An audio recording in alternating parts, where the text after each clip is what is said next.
Pois bem, meus amigos, vamos dar seguimento aqui ao próximo verso.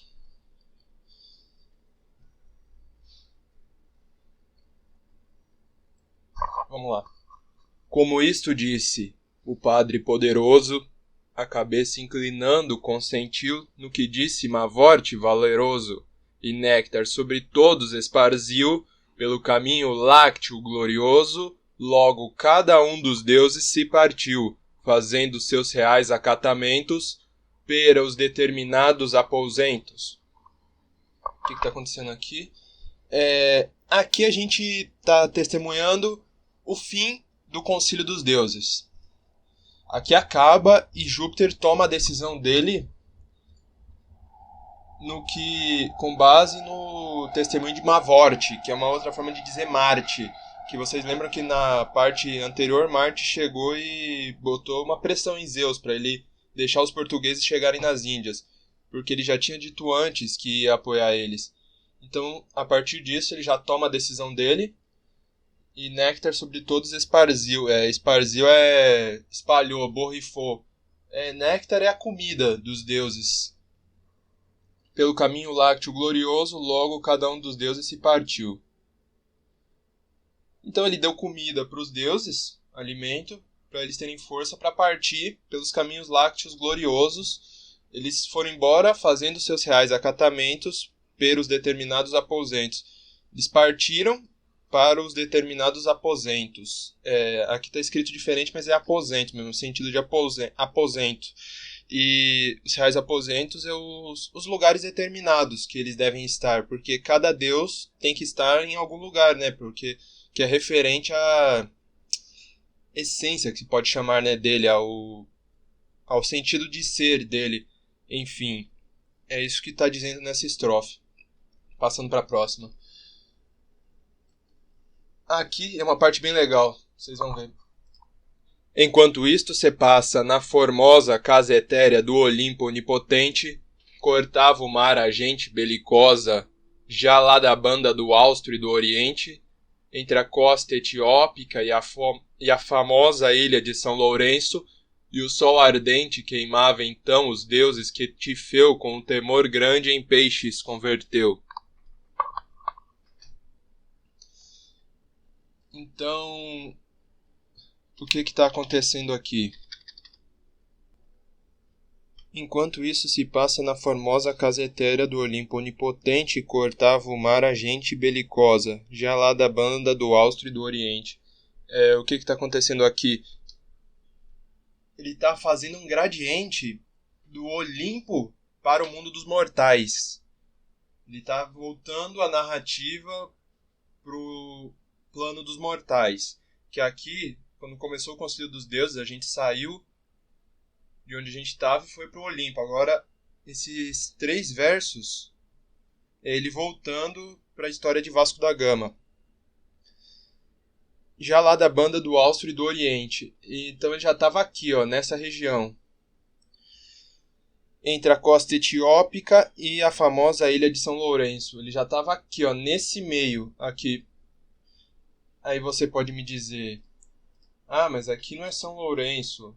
Essa parte aqui é Madagascar. Está escrito aqui Madagascar. Pois bem, Madagascar foi o nome que veio depois. Na época que Camões escreveu o texto, na época que os portugueses colonizavam essa ilha, ela se chamava São Lourenço. E a costa etiópica. Aqui é Moçambique.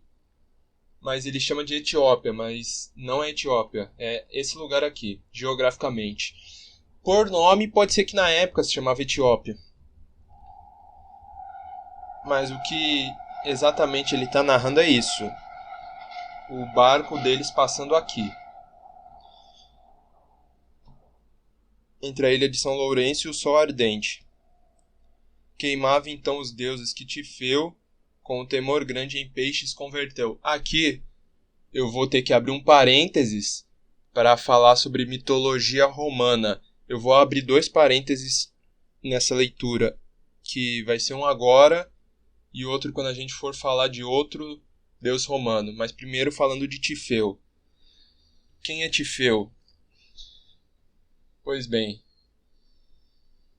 abre parênteses. Gaia, a terra para vingar a derrota de seus filhos pelos Crônidas na Titanomaquia uniu-se a Tártaro, gerando Tifão, ou Tifeu, identificado como a personificação do terremoto e dos ventos fortes. Morava numa gruta cuja atmosfera envenenava com vapores tóxicos. Era tão grande que sua cabeça tocava os astros celestes e suas mãos iam do oriente ao ocidente. Suas asas abertas podiam tapar o sol, dos seus ombros saíam dragões, 50 de cada ombro. Ele era tão horrendo que todos o rejeitavam, até seus irmãos, os titãs. De sua boca cuspia fogo em correntes e lançava rochas incandescentes aos céus. Esse é Tifão. E o que isso tem a ver com o temor grande em peixes converteu? Pois bem, agora começa o mito. A fim de dar cabo à vingança materna, Tifão começa a escalar o Monte Olimpo, provocando a fuga de todos os seus moradores. Os deuses se metamorfosearam em animais e fugiram para o Egito, razão pela qual, segundo os gregos, esse povo dava aos seus deuses configurações zoomórficas. Apolo tornou-se um falcão, Horus, Hermes um ibis, Tote, Ares um leão, Onures, esses nomes que eu estou falando são deuses egípcios, Artemis uma gata, Neite ou Bastete, Dionísio um bode, Osíris, Heracles um cervo, Hefesto um boi e Leto um musaranho. E os nomes: Hefesto um boi, Ptah, Leto um musaranho, Uto. Apenas Atena teve coragem de permanecer na forma humana. Então é isso. É por isso que, voltando aqui na história,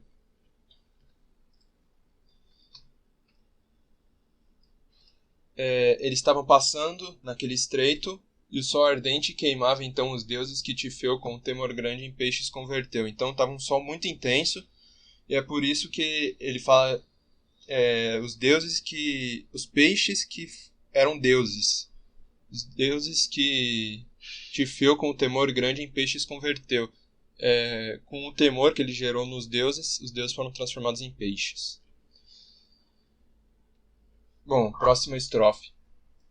Tão brandamente os ventos os levavam, como quem o céu tinha por amigo, sereno o ar e os tempos se mostravam, sem nuvens, sem receio de perigo, o promontório Praço já passavam, na costa de Etiópia, nome antigo, quando o mar, descobrindo, lhe mostrava novas ilhas que em torno cerca e lava. Mas, falando de novo do começo, tão brandamente os ventos os levavam, como quem o céu tinha por amigo, e tinha por amigo mesmo, sereno o ar e os tempos se mostravam, sem nuvens, sem receio de perigo, por isso que vinha tanto sol. O promontório Praço já passavam. Promontório Praço, isso daqui, ó, essa partezinha mais para fora do continente. Na costa de Etiópia, nome antigo. Então, provavelmente na época dele já não se chamava Etiópia, provavelmente já era Moçambique, talvez, por que não? Quando o mar, descobrindo, lhe mostrava novas ilhas que em torno cerca e lava. Ou seja, quando ele estava aqui, ele não conseguia ver o que tinha aqui. As ilhas daqui, então ele passou, aí ele começou a ver a outra parte do continente, as ilhas que tinha aqui e tal. Vasco da Gama, o forte capitão, que a tamanhas empresas se oferece, de soberbo e de altivo coração, a quem fortuna sempre favorece. Pera se aqui deter não vê razão, que inabitada a terra lhe parece. Por diante passar determinava, mas não lhe sucedeu como cuidava. O que está acontecendo? Vasco da Gama, o forte capitão que a tamanhas empresas se oferece. A tamanhas empresas é a tamanhas obras, a tamanhas audácias se oferece, de soberbo e altivo coração. Soberbo não está no sentido pejorativo aqui. De soberbo e altivo, orgulho, no sentido orgulhoso, mas no sentido orgulhoso positivo, do termo. Em que a grandiosidade, magnífica, alguma coisa assim. No sentido de soberbo. O sentido de altivo seria de... em que Al demonstra Bill, que está repleto de dignidade ilustre nessas linhas. Então ele está valorizando os pontos positivos de Vasco da Gama e a quem fortuna sempre favorece. Então, além desses pontos positivos, a sorte ainda favorece ele. Pera se aqui deter não vê razão. Ele não vê razão para fazer uma parada na Índia. Só que aí que tá. Você vê que ele quer uma coisa, mas Zeus determina a outra. Porque Zeus, Júpiter no caso, ele diz que ele quer que... Cadê? Aqui, ó. Mercúrio, pois excede em ligeireza ao vento leve e a seta bem talhada, leva a mostrar a terra onde se informe da Índia e onde a gente se reforme. Lembra disso? Ele não pode ir direto para a Índia porque Júpiter já determinou que ele vai parar antes. Mas ele não quer parar. Para aqui deter não vê razão. Quer dizer, não é que ele não quer, ele não vê sentido em parar lá. Que inabitada a terra lhe parece. Por diante passar determinava, mas não lhe sucedeu como cuidava. Ele não queria parar porque não via ninguém, não via sentido em parar. E se no contexto da história, se Júpiter tivesse determinado que não era para ele parar, não ia acontecer o que vai acontecer agora. Eis, aparecem logo em companhia uns pequenos batéis, que vêm daquela que mais chegada à terra parecia. Cortando o longo mar com larga vela, a gente se alvoroça e, de alegria, não sabe mais que olhar a causa dela. Que gente será esta? Em si diziam. Que costumes, que lei, que rei teriam? Pois bem, aparecem logo em companhia os pequenos batéis. Batéis é tipo uma canoa. E aparecem em companhia os pequenos batéis que vêm daquela que mais chegada à terra parecia. O que quer dizer ser mais chegada à terra? Que vem do continente, não veio da ilha de São Lourenço ou Madagascar. Cortando o longo mar com larga vela. Ou seja, não era aquela canoa que você leva com remo, tinha vela. Pois bem, cortando o longo mar com larga vela, a gente se alvoroça e de alegria não sabe mais que olhar a causa dela. Cortando o longo mar com a larga vela, ponto. Aqui ele já falou dos nativos do continente. Agora ele voltou para a caravela para falar dos portugueses. A gente se alvoroça, a tripulação, e de alegria não sabe mais que olhar a causa dela. O que quer dizer não sabe mais que olhar a causa dela? Perdeu o foco. Perdeu o foco. E começou a se perguntar, que gente será esta? Em si diziam. Eles não estavam falando um com o outro. Eles olhavam os batéis e pensavam isso. Que gente será esta? Que costume, que lei, que rei teriam? Lei, com L maiúsculo, acredito que seja mais remetido à religião do que a um código puramente jurídico. Que costumes, que lei, que rei teriam? Eles ficavam se perguntando, quem que é esse pessoal aí que está vindo nessas canoas? As embarcações eram, na maneira, muito velozes, estreitas e compridas. As velas com que vêm eram de esteira, 2 folhas de palma bem tecidas, a gente da cor era verdadeira, que Faeton, nas terras acendidas, ao mundo deu, ousado e não prudente, o Pado o sabe, Lampetusa o sente. Aqui é a parte que eu vou fazer o outro parênteses, mas do começo. As embarcações eram muito velozes, estreitas e compridas. Eram na maneira muito velozes, estreitas e compridas. O que isso quer dizer? Eram canoas, realmente canoas. Velozes, estreitas e compridas. As velas com que vêm eram de esteira, de umas folhas de palma bem tecidas. Eram de esteira, de umas folhas de umas. Aqui não é duas, do número 2, é de umas. É como se fosse uma vela, uma espécie de tecido. Então as velas com que vieram de esteira, tecido de palma. Então de umas folhas de palma, pois bem, as velas com que vieram de esteira, de umas folhas de palma bem tecidas. As velas eram feitas com folha de palmeira. A gente da cor era verdadeira, eram pretos, é isso que quer dizer esse verso, que Faeton, nas terras ascendidas ao mundo deu deusado e não prudente, o pado sabe e lampetuso sente.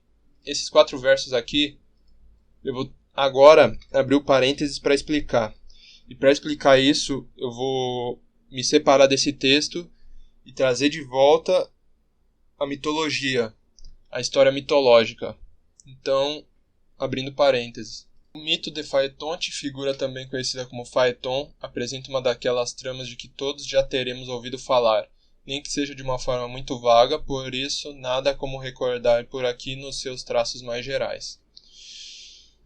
Então tá, vamos lá. Esse que é o mito. Quando era criança, Faetonte não conhecia o seu pai, mas a sua mãe sempre lhe disse que ele era filho de Hélio, o Sol. Quem era filho de Hélio? Faetonte. Faetonte era filho de Hélio, o Sol. Então, um dia o jovem foi a um templo consagrado a este deus e rezou-lhe repetidamente, esperando assim atrair o seu pai. Hélio lá surgiu, vindo dos céus do Olimpo, e informou este jovem que ele era verdadeiramente seu filho. E depois, talvez como forma de o recompensar pelo fato de nunca o ter conhecido antes, decidiu conceder-lhe um desejo. Prometeu, jurou pelo estige fazê-lo.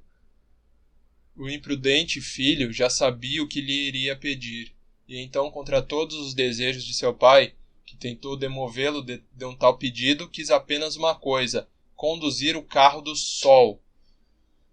O que isso quer dizer, conduzir o carro do sol? Porque, segundo a mitologia, Hélio era quem trazia o sol, era ele que movia o sol com os cavalos. Um carro do sol. E o Faetonte queria conduzir esse carro, a espécie de carruagem pertencente ao deus durante um só dia. Então ele queria conduzir durante um só dia a carruagem. Inicialmente tudo correu bem, mas depois, enquanto cruzava os céus, Faetonte perdeu o controle do carro divino e precipitou-se sobre a terra, queimando parte do mundo, e assim dando a cor escura a todos os africanos. Da cor verdadeira que Faeton nas terras ascendidas ao mundo deu. Com certo receio do que se poderia vir a passar, Zeus decidiu intervir em toda a situação e fulminou o jovem em queda, quer dizer, matou ele. Jogou um raio, alguma coisa nesse sentido, mas matou ele, impedindo um desastre maior. As irmãs do herói, muitíssimo tristes com toda a ocorrência, choraram durante dias e dias, até que foram transformadas em chopas na margem do rio Eridano, Pado, e suas muitas lágrimas em pedras de âmbar. Lampetusa é uma das irmãs dele, que choraram durante dias e dias, até que foram transformadas em choupos. Choupos é uma espécie de árvore, na margem do rio Eridano, o Pado. De ousado e não prudente. Então, voltando ao trecho. Faeton nas terras ascendidas quer dizer o céu. O céu não no sentido metafísico do termo, no sentido físico mesmo, o céu. E nas terras ascendidas ao mundo deu. Ao mundo, quem deu ao mundo? Faeton. Deu o que ao mundo? A gente da cor. De ousado e não prudente. Devido à ousadia e imprudência dele, ele acabou cometendo esse erro de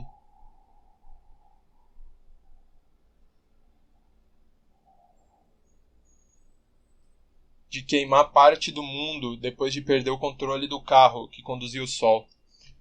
O Pado sabe. O rio Eridano, o que tem a ver o rio Eridano e o Pado? Segundo os antigos, o rio Eridano é um rio mitológico. E, segundo os antigos, ele corresponderia na realidade ao rio Pado, na Itália. Então Pado sabe que Pado é o rio onde ele caiu. Onde depois que Júpiter fulminou ele caiu no Pado morto. Pado sabe, Lampetuso sente, a irmã dele o sente, a irmã que chorou na beira do rio até ser transformada numa árvore. Agora fecha parênteses. Voltando ao próprio texto agora. Aos Lusíadas. De panos de algodão vinham vestidos, de várias cores, brancos e listrados. Uns trazem de redor de si cingidos, outros em modo airoso e sobraçados. Das cintas pera cima vêm despidos, por armas têm adagas e terçados. Com toucas na cabeça e navegando, anafis sonoros vão tocando. Agora ele está dando mais detalhes de quem eram as pessoas que estavam nos batéis. De panos de algodão vinham vestidos, de várias cores, brancos e listrados, várias cores de pano. Uns trazem de redor de si cingidos, uns trazem o pano de algodão em torno deles, cingidos quer dizer presos bem forte, amarrados bem fortes. Outros em modo airoso e sobraçado. Airoso e sobraçado é o oposto de cingidos. Trazem os panos de forma folgada, solta, mais folgada. Das cintas para cima vêm despidos, ou seja, quer dizer que eles não estavam vestindo os panos no tronco, na parte do tronco. Provavelmente era na cintura, porque das cintas para cima vêm despidos. Por armas tem adagas e terçados. Armas, adagas, terçados, imagino que seja uma espécie de faca também. Com toucas na cabeça e navegando, anafis sonoros vão tocando. Com toucas mesmo, sentido moderno do termo, touca para esquentar a cabeça, proteger do sol, alguma coisa assim. E navegando nos batéis, anafis sonorosos vão tocando. Sonoroso no sentido de barulhento. Anafis é um instrumento musical. Deixa eu ver se eu tenho alguma imagem aqui.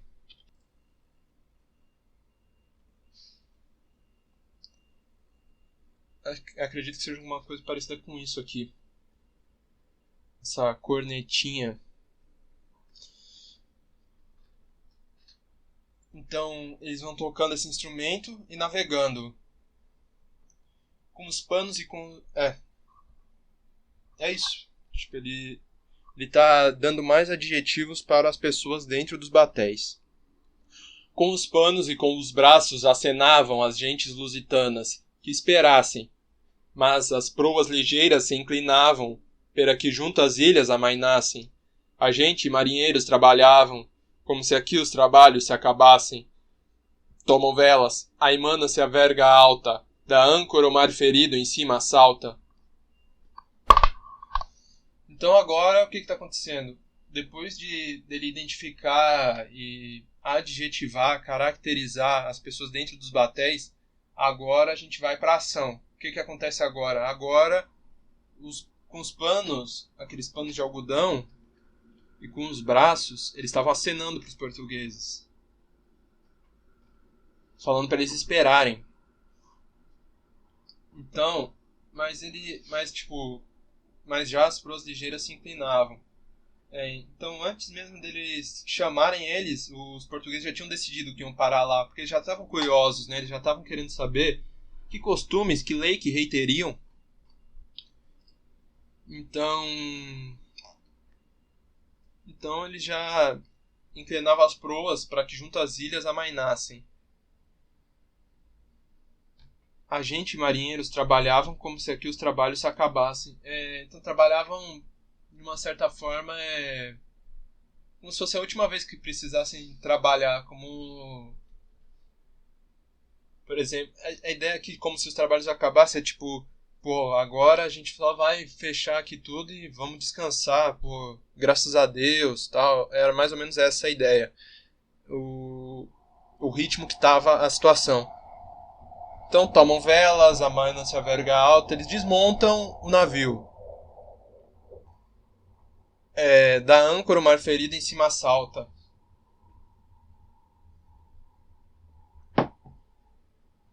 O mar ferido em cima assalta, o que quer dizer nesse estrofe? Então, o mar ferido salta em cima da âncora. Ele soltou a âncora na água. Pá! A âncora caiu na água e quando caiu na água, jogou a água do mar para cima. É isso. E aqui acabamos, senhores.